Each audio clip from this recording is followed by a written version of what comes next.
শুকনো গাছের ডালে ঘষা লেগে জ্বলে ওঠে আলো। সেই আলোকে তারা চিনল আগুন বলে।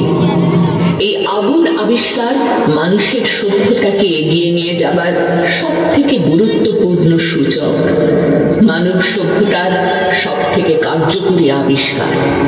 সেজন্য সর্বকালে সর্বদেশে আগুন প্রণম্য। জল, স্থল, অন্তরিক্ষ, স্থাবর জঙ্গম সকল পদার্থের মধ্যে আছে আগুন। গৃহে তিনি গার্হপত্যাগ্নি, জঠরে জঠরাগ্নি, জলে বা সমুদ্রে তিনি বাড়বানল, আকাশে তিনি সূর্য। তিনি আছেন সর্বত্র। জীবনের প্রতিটি ক্ষেত্রে আগুনের প্রয়োজন, সে কথা অনুভব করেছিলেন বৈদিক ঋষিরা।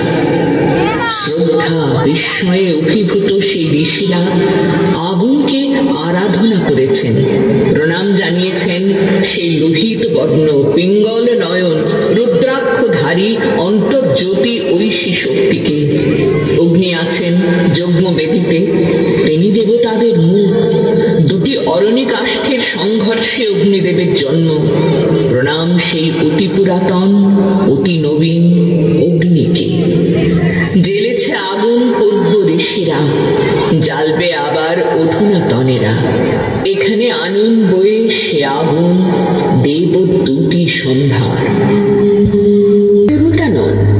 পুরাণে, মহাকাব্যে, ইতিহাসে প্রতিদিনের গার্হস্থ ভস্মে চাপা পড়ে থাকে আর এক আগুন। সে আগুনের নাম নারী। যে আগুনকে নেভাতে পারেনি কোনো কাল কোনো দেশ। সে আগুন কখনো নিজেকে পুড়িয়ে ছাই করেছে, কাঙ্ক্ষিত ধন পাওয়ার জন্য করেছে আগুন তপস্যা। এই আগুন বেদনার, প্রতিবাদের, আত্মমর্যাদা রক্ষার, ভালোবাসার। এ আগুন মরে না। এ আগুনের মৃত্যু হলে সভ্যতার বুকে নেমে আসবে প্রগাঢ় অন্ধকার। শুরু হোক সেই আগুনের আত্মকথন। দক্ষ রাজার কন্যা সতী, যার শ্বাস প্রশ্বাসে অনুষ্ঠিত হয় সৃষ্টি প্রলয়, সেই শিবকে স্বামী হিসেবে নিজেই বেছে নেন সতী। দক্ষ আয়োজিত মহান যজ্ঞে রবাহুত সতীর সামনে অনুপস্থিত শিবের নিন্দা সহ্য করতে না পেরে আগুনে নিজেকে সমর্পণ করেন অভিমানী সতী।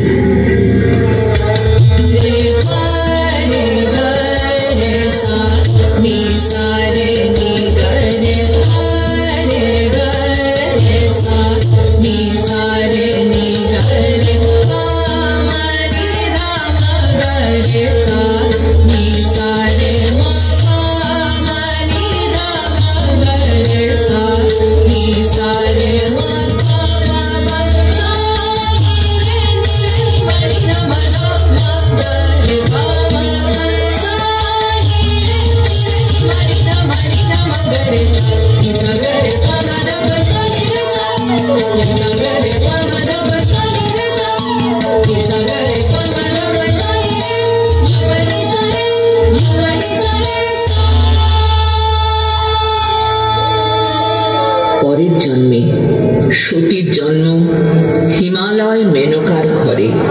নাম হয় উমা। চিরকালের জন্য শিবের ঘরণী হবার উদ্দেশ্যে তপস্যা শুরু করেন। গ্রীষ্মকালে চারপাশে আগুন জ্বেলে তার মধ্যে বসে শুরু করেন শিবের তপস্যা। আদ্যা শক্তি সতী উমাই দুর্গা, যিনি দুর্গতি নাশন, যিনি সত্যের আগুনে পুড়িয়ে ছারখার করেন সমস্ত অশুভকে।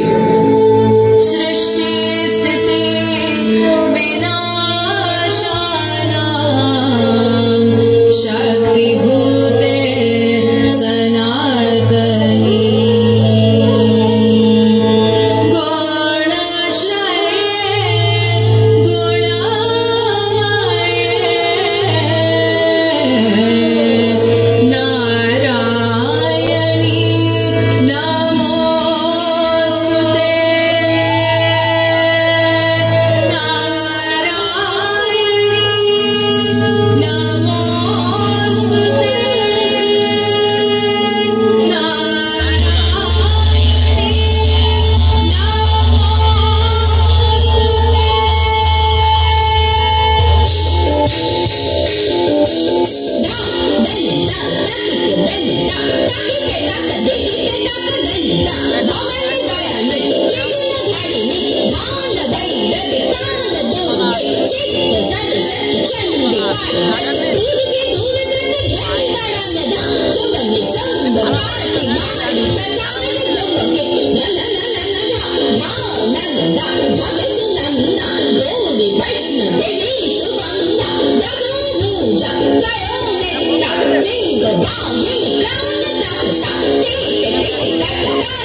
লঙ্কা বিজয় হয়েছে শেষ, মুক্ত হয়েছেন সীতা।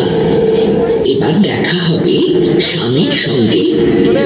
অকস্মাৎ রামের সংকেতে থেমে গেল পদযুগল।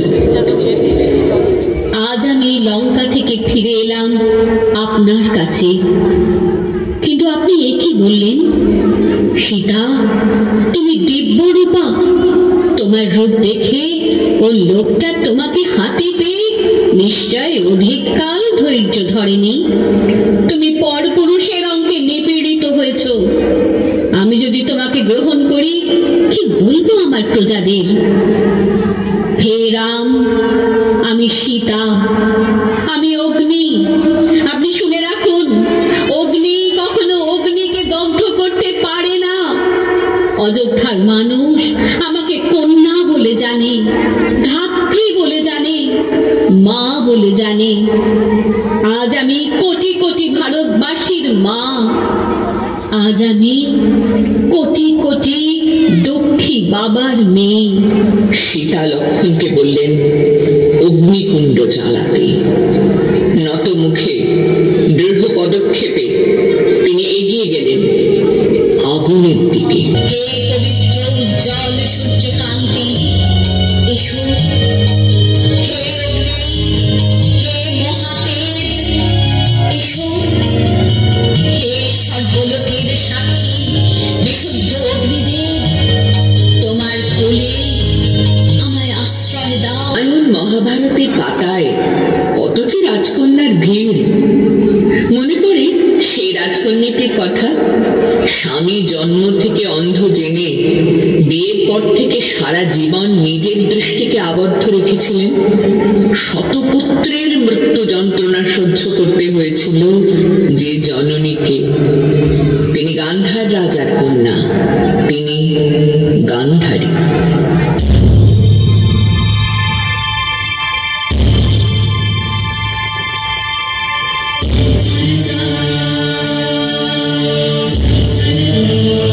সুবলের ঘরে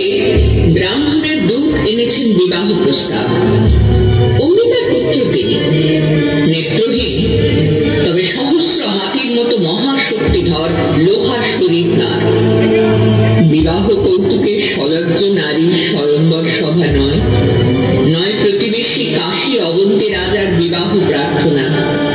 চক্ষুষ্মান কোন রাজকুমারের প্রেমের আকুতি নয়, বৈবাহিক আত্মীয়তা। কুরুকুল গান্ধার রাজা। প্রেম নেই, নেই পূর্বরাগ মানসিক প্রস্তুতির কাল। পুত্র চাই, চাই উত্তরাধিকার, সবল পুরুষ। বাকিটা নগ্নতা শুধু। কি ভাগ্যিস চোখের উপর মোটা কাপড়ের ভাঁজ। বাকি ইতিহাস পুরুষের কীট। বালিকা বেলার শৈব বরে গর্ভাধান শতপুত্র বীজে।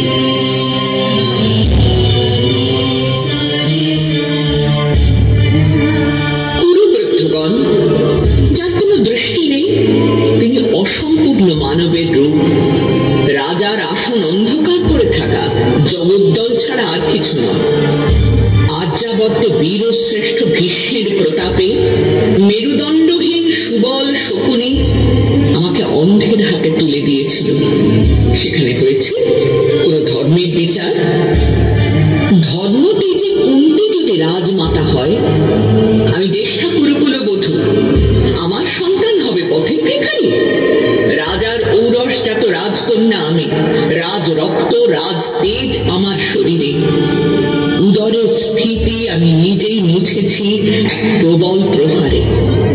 চিরবন্ধা তবু শ্রেয়, ভাগ্যহীন আত্মজের হাহাকার হৃদয় বিদারী।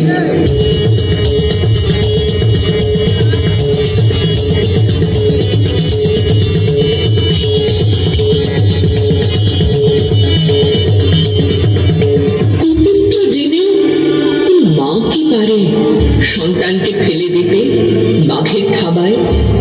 জননীর হাত পারে বিষ তুলে দিতে সন্তানের মুখে? ভাগ্যদোষে প্রতারিত দুর্যোধন ধার্তরাষ্ট্র অধিকারী হলে মাথায় আকাশ ভেঙে মাটিতে লুটাতো?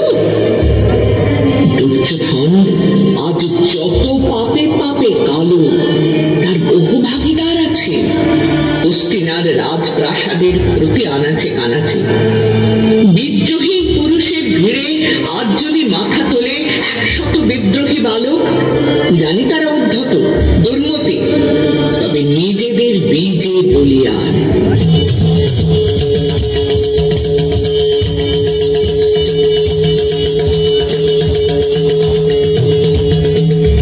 একে একে 100 ছেলেকে মরতে দেখেছি আমি।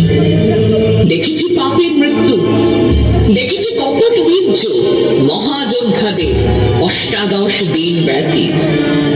দেখে গেছি জাহ্নবীর তীরে হু হু 100 চিতার আগুনে ধার্তরাষ্ট্র ছাই হয়ে যেত।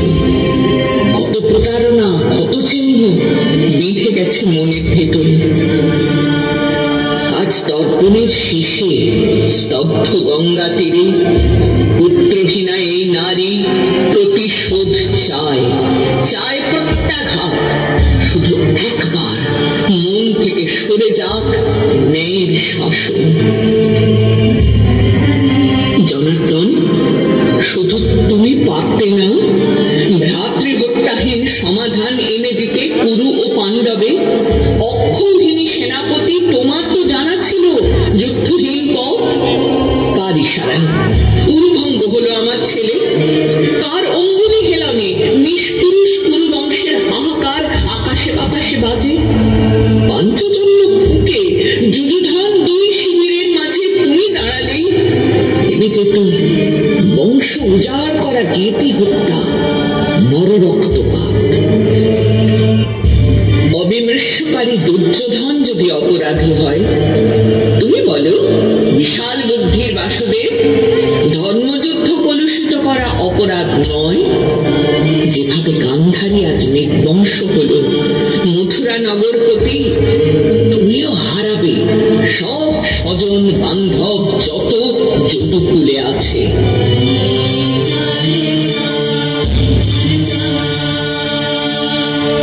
এসো নচিকেতা, আলিঙ্গন করো কাষ্ঠবৎ শরীর আমার। এ গভীর বনে এসো দাবানল বেশে। এখানে মানুষ নেই, রাজকীয় প্রথা নেই, নেই বিজিতের আর্তনাদ বিজয়ীর ভেরি। এই যে নীল শিখা, এসো এসো তাণ্ডব মানুষের রূপ এত নয়নাভিরাম, আগে তা দেখিনি। পুরুষের ছোঁয়া এত শিহরণময়, আগে তা বুঝিনি। এসো খুলে দাও বহু বছরের চুলে জমা জট, ভস্মসাৎ করে দাও মলিন চিরানো, দহন প্রস্তুত দেহখানি তুলে নাও তোমার দুহাতে। আত্মসমর্পিতা মানবের শেষ আগুন প্রার্থনা, মরণ আমার, মরণ আমার, ঈশ্বর আমার, ঈশ্বর।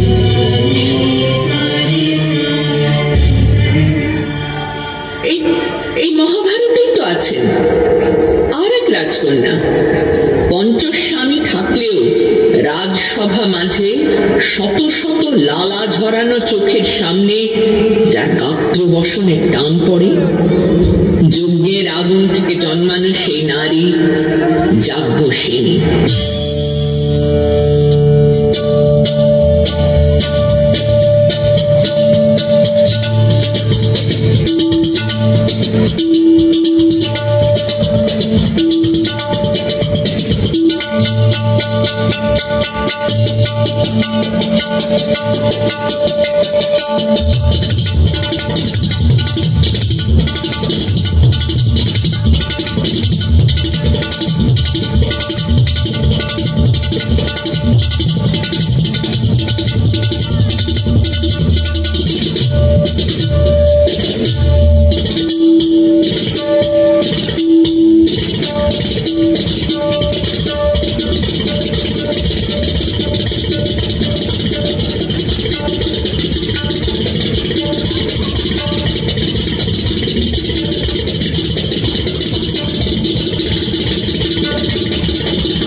ঝুঁকে পড়ে যুদ্ধ ক্রেতার দল আমাদের ব্যবহার করার জন্য তেমনই উন্মুখ হয়ে আছে, যারা আমার পতির আত্মীয়, আর আমাদের মিলিয়ে দিচ্ছেন যারা, তারা আমার পঞ্চস্বামী।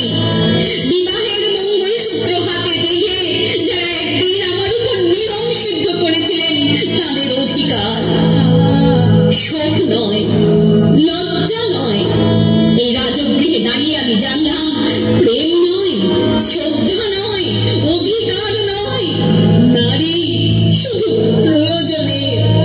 জানলাম এখানে কোনো ভেদ নেই ধর্মপ্রাণ যুধিষ্ঠির, শক্তিমান ভীম, প্রেমিক অর্জুন আর লোলুপ ধৃতরাষ্ট্রনন্দনদের মধ্যে। প্রতিকার চাইছি না, যা শুধু বিলাসের সেই বস্ত্র ছিনিয়ে নেয় যদি কোনো দুঃশাসন, নেই। আমি কাঁদছি না, চারপাশে ভাসানির ডিঙায় পশুদের উদ্যান নাচের ভঙ্গি আমি দেখছি না, চারপাশে ক্ষীরদের অক্ষম বিলাপ আমি শুনছি না। ধনুর্বাণ নেই, আমি ফিরিয়ে আনছি আমার জন্মের স্মৃতি, যজ্ঞের আগুন।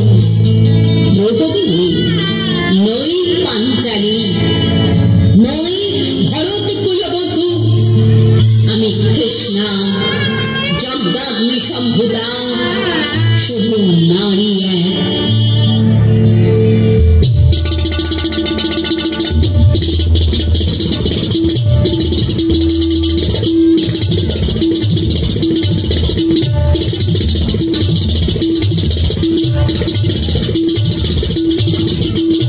পুরুষের লোলুপতা কি শুধু পুরাণে মহাকাব্যেই সীমাবদ্ধ?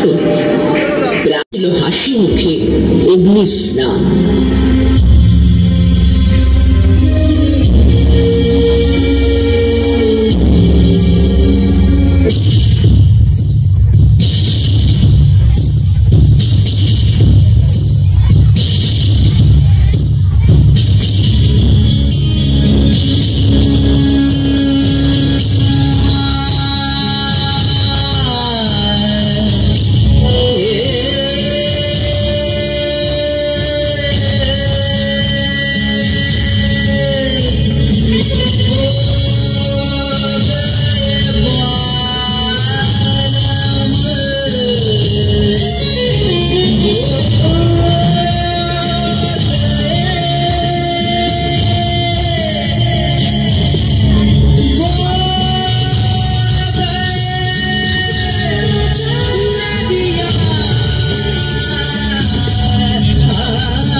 পুরুষের মতো যুদ্ধ সাজে সজ্জিত কে ওই নারী? ইংরেজদের বিরুদ্ধে উদ্যত যার হাতের তরবারি, ইংরেজদের সাথে যুদ্ধ করতে করতেই প্রাণ ত্যাগ করেন যিনি, ঝাঁসির রানী তিনি লক্ষ্মীবাই। বুকে ক্রোধের আগুন জ্বালিয়ে ঝাঁসিকে ইংরেজদের হাত থেকে মুক্ত করতে চেয়েছিলেন। লক্ষ্মীবাইয়ের মৃত্যুর সঙ্গে সঙ্গে স্তিমিত হয়ে আসে সিপাহী বিদ্রোহের তীব্রতা।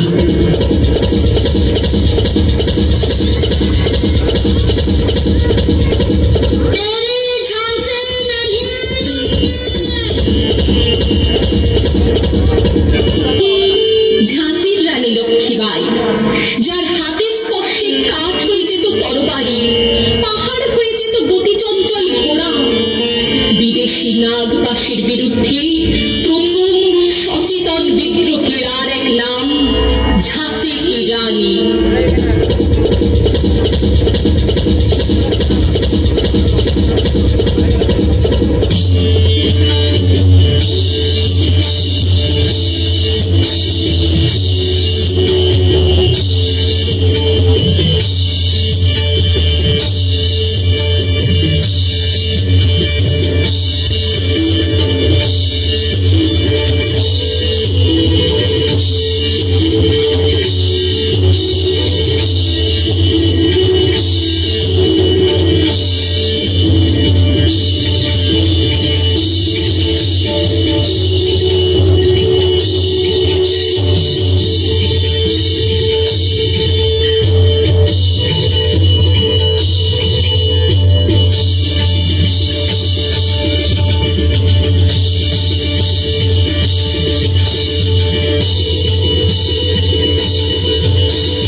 রবীন্দ্রনাথ জন্মগ্রহণ করেন, সেই বছরে জন্মগ্রহণ করেন কাদম্বিনী বসু। কাদম্বিনী বসু এবং চন্দ্রমুখী বসু ভারতীয় মহিলাদের মধ্যে প্রথম স্নাতক হন। কাদম্বিনী বসুর অন্তরে যে শক্তি ছিল তা থেমে যায়নি স্নাতকের সীমানায়। তিনি এরপর মেডিকেল পড়া শেষ করেন মেডিকেল কলেজ থেকে, পরে বিদেশ থেকে আরো ডিগ্রি অর্জন করেন। এই অগ্নিশক্তিময়ী নারী মহিলাদের সামাজিক অবস্থার উন্নতির জন্য অক্লান্তভাবে কাজ করে গেছেন। আবার সভ্যতার শিখাকে উজ্জ্বল রাখতে পিছিয়ে থাকেননি সুরের জগতের মানুষেরাও। মনের মধ্যে অগ্নিশিখা নিয়ত জ্বলতে থাকলেই সমাজের বাঁকা দৃষ্টিকে অগ্রাহ্য করে গান গেয়ে উপার্জিত 12,000 টাকা, যা দিয়ে সেই সময় 120 তোলা সোনা কেনা যেত, অনায়াসে জনহিতকর কাজের জন্য মহাত্মা গান্ধীর হাতে তুলে দেওয়া যায়। তিনি গওহর জান, একজন তাওয়াইফ। এমন কত নীরব ধিকি ধিকি করে জ্বলতে থাকা আগুনের ছোঁয়ায় পাল্টে যায় কত ছবি, কিন্তু পাল্টায় না কেবল মেয়েদের জন্য সমাজে টেনে দেওয়া গণ্ডির নির্মম নির্যাতন। সেই সময় কুলীন ব্রাহ্মণরা বহু বিবাহ করত। সারা জীবনের মধ্যে হয়তো 2-4 বার সাক্ষাৎ হতো স্ত্রীদের সঙ্গে, কিন্তু স্বামী মরলে তার সাথে পুড়ে মরতে হতো ওই 2-4 বার স্বামী সঙ্গ পাওয়া স্ত্রীদের।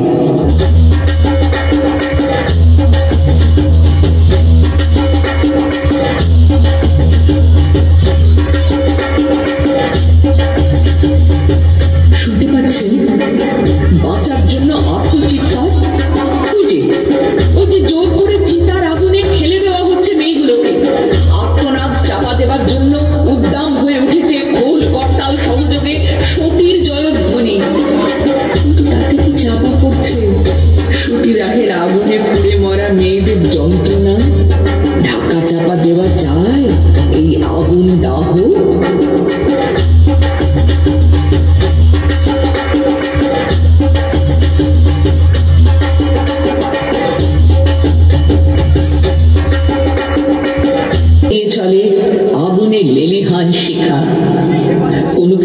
পোড়াতে নয়, ইংরেজদের হাত থেকে ছিনিয়ে আনতে দেশের স্বাধীনতা একসাথে এগিয়েছে তারা পুরুষের সঙ্গে।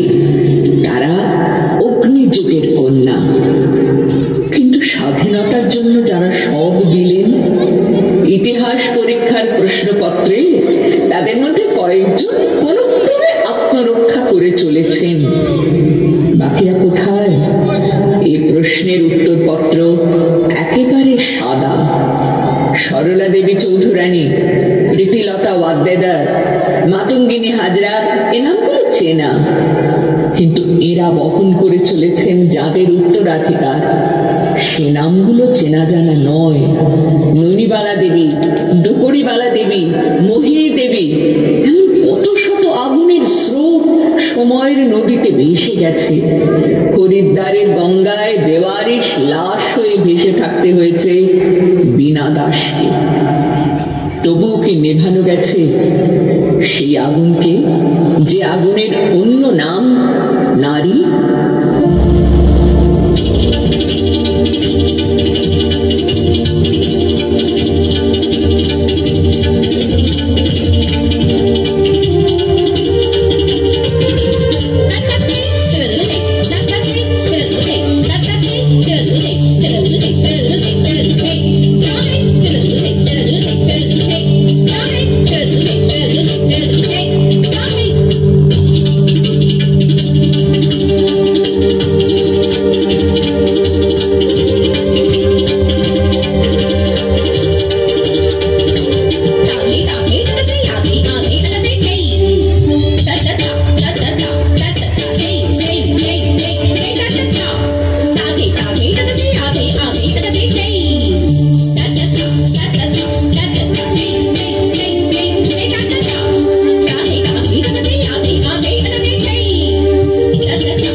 পুরাণ, মহাকাব্য, ইতিহাস সবকালেই নেভেনি আর এক আগুন, খিদের আগুন।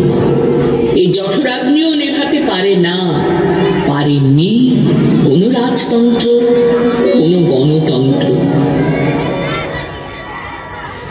নিখন্ত এই চুল্লিতে মা একটু আগুন দে, আরেকটু কাল বেঁচেই থাকি বাঁচার আনন্দে। নতুন নতুন পায়রাগুলি খাঁচাতে বন্দি, দু এক মুঠো ভাত পেলে তা ওড়াতে মন্দি।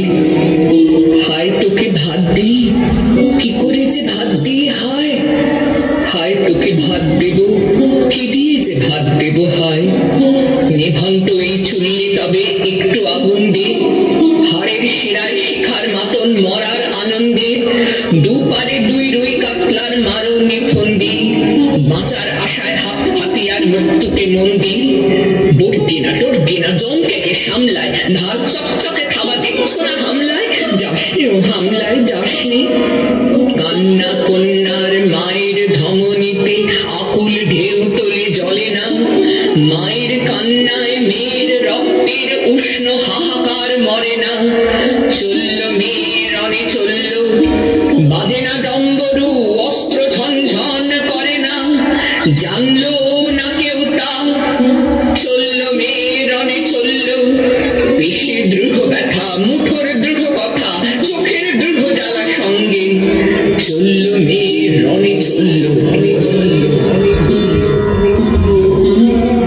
অগ্নি আলোর দূত, অন্যের অধিপতি, অন্নদাতা, সর্বব্যাধি বিনাশ, সর্বশত্রু সংহারক। কিন্তু যে আগুন শুধুই ধ্বংস করে, যে ধ্বংসস্তূপের মাঝে থাকে না কোনো নতুনের সম্ভাবনা, মনের মাঝে সেই রুদ্রাগ্নিকে বিলীন করা সভ্যতার পক্ষে মঙ্গল সূচক। আগুনের শান্ত স্তিমিত রূপই সৃষ্টিকে এগিয়ে নিয়ে গেছে আবহমান কাল। এই শান্তাগ্নি অন্ধকার দূর করে আলোকময় করেছে সভ্যতাকে, কিন্তু শান্তাগ্নি ও রুদ্রাগ্নির দ্বন্দ্ব চলছে।